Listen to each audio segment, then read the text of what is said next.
Roughly 1,300 Ukrainians are still trapped under the rubble of a bombed theater in Mariupol in the southeast of the country.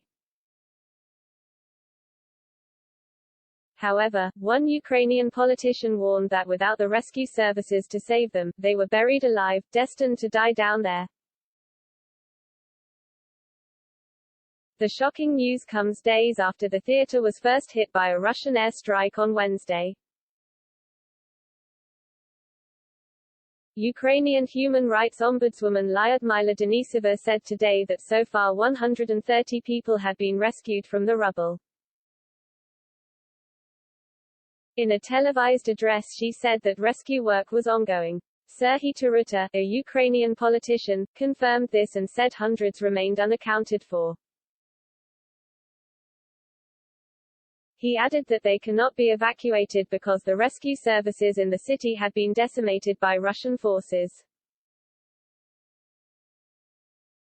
In a Facebook post he wrote, "No one understands. Services that are supposed to help are demolished, rescue and utility services are physically destroyed. A lot of doctors have been killed. This means that all the survivors of the bombing will either die under the ruins of the theater, or have already died." Over 1,000 people were sheltering at the theater in one of Ukraine's worst-hit cities, when it was struck.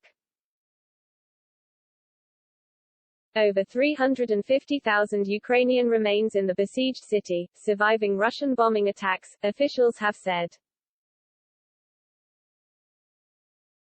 Svitlana Zelenko, who fled the city with her son on Tuesday, a day before the theater was bombing, described Mariupol as hell. She described how she was forced to melt snow to get water to cook pasta and they lived in constant fear of Russian air raids.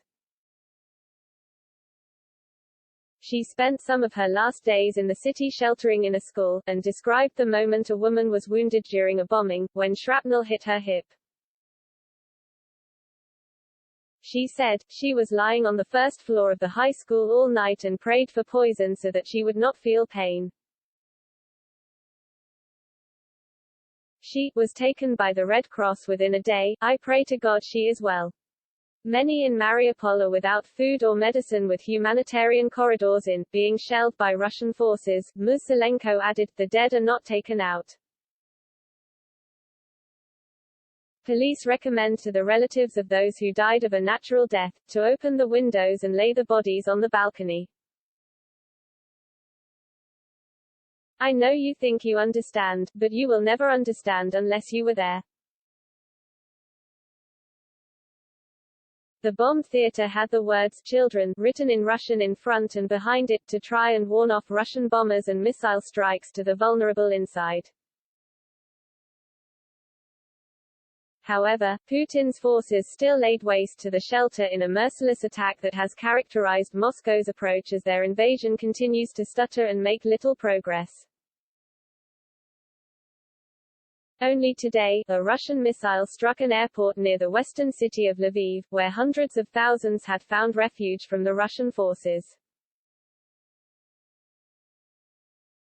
In light of the failed reported lightning invasion, where the Kremlin had hoped to take the country and capital in a few days, Russia has resorted to relentless shelling and bombings of civilian targets.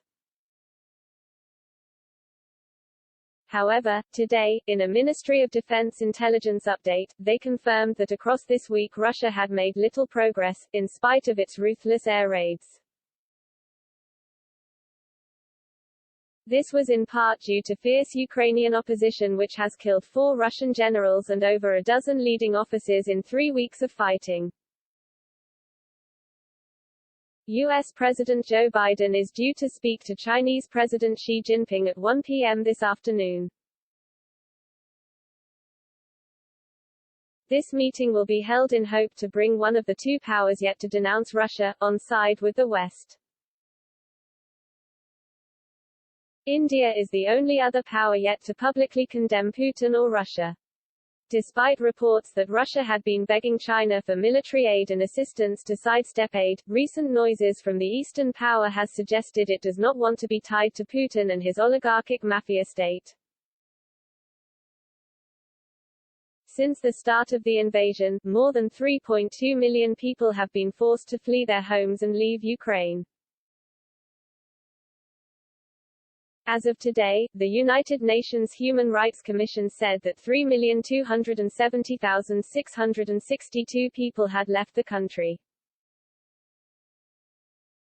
Over half of these, 1,975,449, had entered Poland, and it is unknown how many stayed here or moved on to other countries. In the past few days, reports suggest border crossings have slowed, but as food chains continue to collapse and the conflict threatens to worsen, the streams of refugees could pick up once more.